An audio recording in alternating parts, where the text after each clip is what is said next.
बावन अवतार और बलि की कहानी। दैत्यराज बलि की कहानी सनातन धर्म की प्रमुख कहानियों में से एक है। भक्त प्रहलाद के पोते और राजा विरोचन के पुत्र थे। महाराज बलि राजा विरोचन की पत्नी सुलोचना ने महाराज बलि को जन्म दिया था। विरोचन के बाद महाराज बलि ही दैत्यों के अधिपति हुए और उन्हें दैत्यराज बलि भी कहते हैं। एक बार की बात है, तब समुद्र मंथन के बाद देवगण बहुत शक्तिशाली हो गए थे। तब देवासुर संग्राम हुए। उस संग्राम में देवताओं द्वारा महाराज बलि और उनकी दैत्यों और असुरों वाली सेना का भी नाश हो गया। उस युद्ध में इंद्र के वज्र द्वारा बलि की मृत्यु निश्चित हो गई थी। तब शुक्राचार्य जी की दैत्य गुरु थे, उन्होंने अपनी संजीवनी विद्या के द्वारा महाराज बलि के प्राण बचाए। अपने होश और प्राण शक्ति संभालने के बाद दैत्यराज बलि ने गुरु शुक्राचार्य से पूछा, आचार्य मैं अपना राज्य, अपनी सेना और शक्ति वापस कैसे पा सकता हूँ? तब उसके उत्तर में आचार्य जी ने कहा, हे पुत्र, तुम अभिषेक विश्वजीत यज्ञ करो। इससे तुम्हें तुम्हारा हारा हुआ राज्य और सेना शक्ति सभी पुनः प्राप्त हो जाएंगे। आचार्य की बातें सुनकर बलि यज्ञ करने को तैयार हो गए। आचार्य की देखरेख में यज्ञ आरंभ हुआ। इस यज्ञ में अग्निदेव ने प्रकट होकर महाराज बलि को सोने का दिव्य रथ दिया, जिसमें 4 घोड़े बंधे थे। वह रथ हवा की गति में दौड़ने की क्षमता रखता था। साथ ही साथ यज्ञ से बलि को दिव्य धनुष, बाणों से भरा तरकस और अभेद कवच प्राप्त हुआ। इसके साथ गुरु शुक्राचार्य ने बलि को भयंकर गर्जना करने वाला शंख और कभी न मुरझाने वाले पुष्पों की माला प्रदान की। अपने यज्ञ को पूर्ण कर महाराज बलि महाशक्तिशाली बन गए। उन्होंने एक बार फिर से देवासुर संग्राम का आह्वान किया। इस संग्राम में देवता बुरी तरह पराजित हुए। केवल इतना ही नहीं, अपितु देवराज इंद्र को युद्ध स्थल छोड़कर भागना पड़ा। दैत्यराज बलि यह संग्राम जीतकर स्वर्ण के राजा बन गए। अपनी विजय और बल का अहंकार भी उनके अंदर जन्म लेने लगा, जो पिछले हार के साथ सुप्त यानी सो गया था। युद्ध के बाद उन्होंने अपने गुरु शुक्राचार्य जी से कहा, हे आचार्य जी, आपके कहे का पालन कर मैंने अपना राज्य, बल और सेना वापस पा ली है। अब मैं आपसे कुछ और भी जानना चाहता हूँ। यह सुनकर आचार्य ने कहा, निसंकोच पूछो वत्स। बलि ने पूछा, अपने राज्य, बल और सेना को सुरक्षित रखने का क्या उपाय है? तब दैत्य गुरु शुक्राचार्य जी ने उनका मार्गदर्शन करते हुए कहा, हे मेरे प्रिय शिष्य, यदि तुम निरंतर यज्ञ करते रहो तो कभी तुम्हारे बल में कमी नहीं आएगी, अपितु वृद्धि होगी और इससे तुम्हारी सेना सुरक्षित रहेगी और इससे राज्य भी सुरक्षित रहेगा। मेरी एक और बात मानो तो सदा गरीबों को और ब्राह्मणों को दान देते रहना। इससे जन्म लेने वाली ऊर्जा सदा तुम्हारे लिए हितकारी होगी। यह सब सुनकर दैत्यराज बलि ने हाथ जोड़कर आचार्य जी की बातों का समर्थन और सम्मान किया और ऐसा आजीवन करने का संकल्प लिया।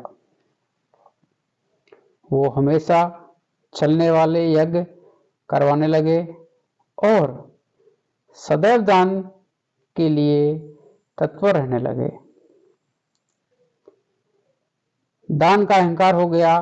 उन्हें शास्त्रों में कहा गया है, अहंकार तो अपने आप में बुरी चीज है और जब अहंकार अच्छी चीज पर हो तो वह उसका विनाश कर देती है। दैत्य लोगों की उनकी सुरक्षा प्रदान थी, इस वजह दैत्य सबको कष्ट पहुंचाने लगे।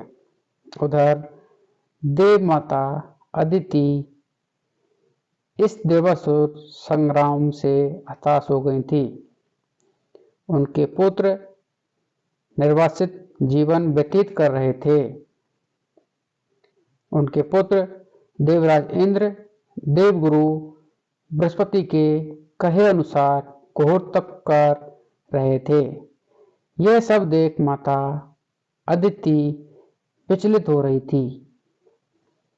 फिर अपने पति महर्षि कश्यप के कहे अनुसार वे भगवान विष्णु की आराधना करने लगी। उनकी आराधना से प्रसन्न होकर भगवान विष्णु ने उन्हें दर्शन दिए। प्रभु के दर्शन से प्रसन्नचित्त होकर माता अदिति ने प्रभु से कहा, हे परमेश्वर, आप देवासुर संग्राम से अवगत हैं ही मेरे पुत्रों की दुर्दशा देखिए और देवताओं की सहायता कीजिए।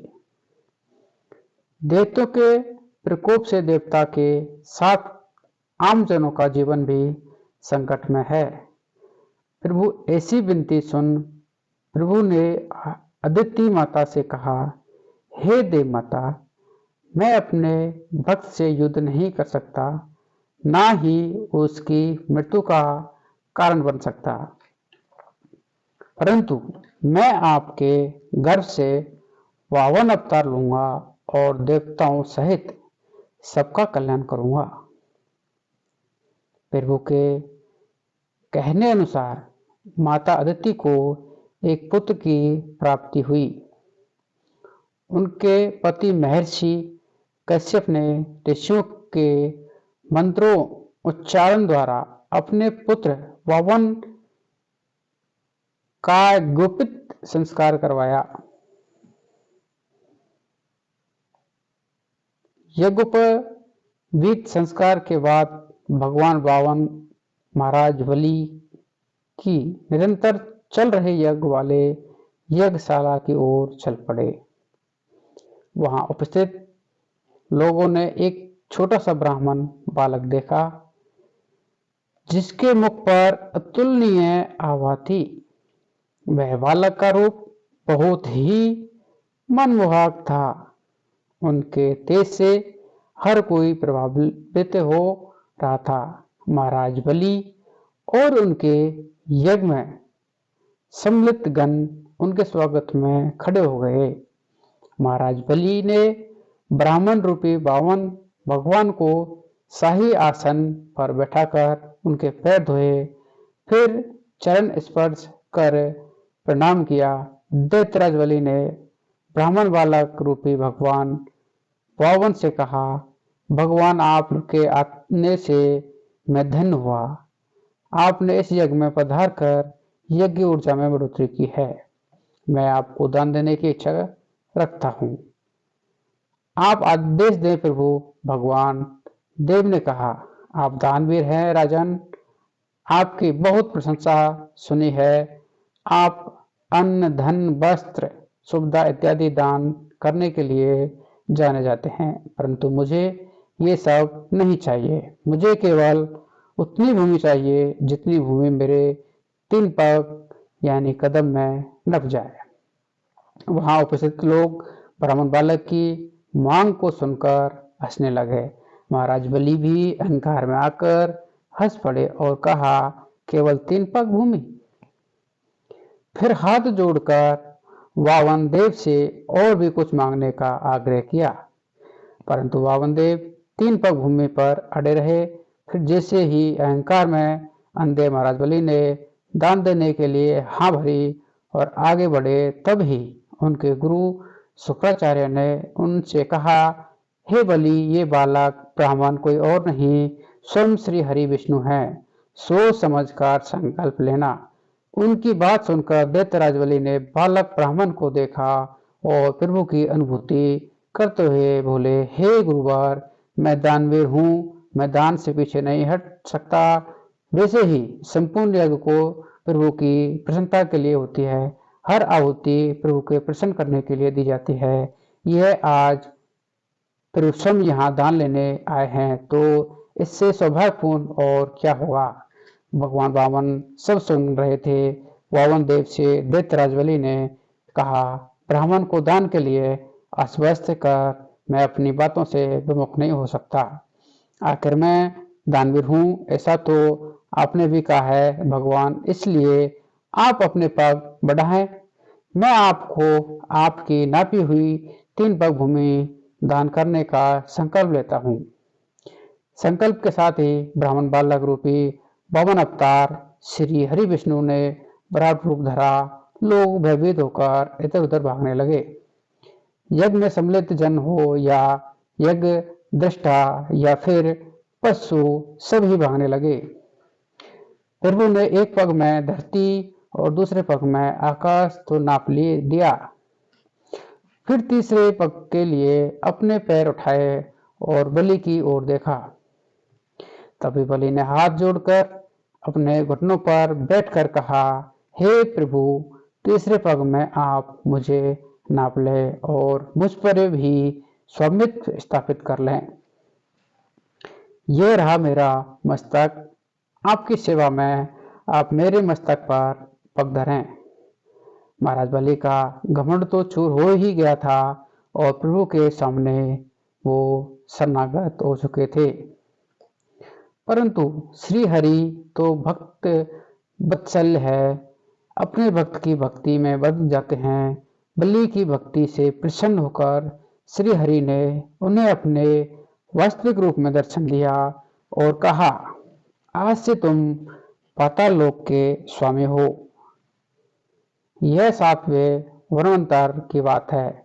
8वें यानी स्वर्णी वनवंतर में महाराज बलि को अपनी शक्ति के उपार इंद्र का पद मिला, यानी उस वनवंतर के लिए देवताओं के राजा इंद्र बलि ही हुए। बलि की कहानी दोस्तों कैसी लगी ये कहानी, हमें कमेंट करके जरूर बताएं। सुनने के लिए चैनल को सब्सक्राइब करें। दोस्तों, घमंड कभी भी नहीं करना चाहिए। धन्यवाद।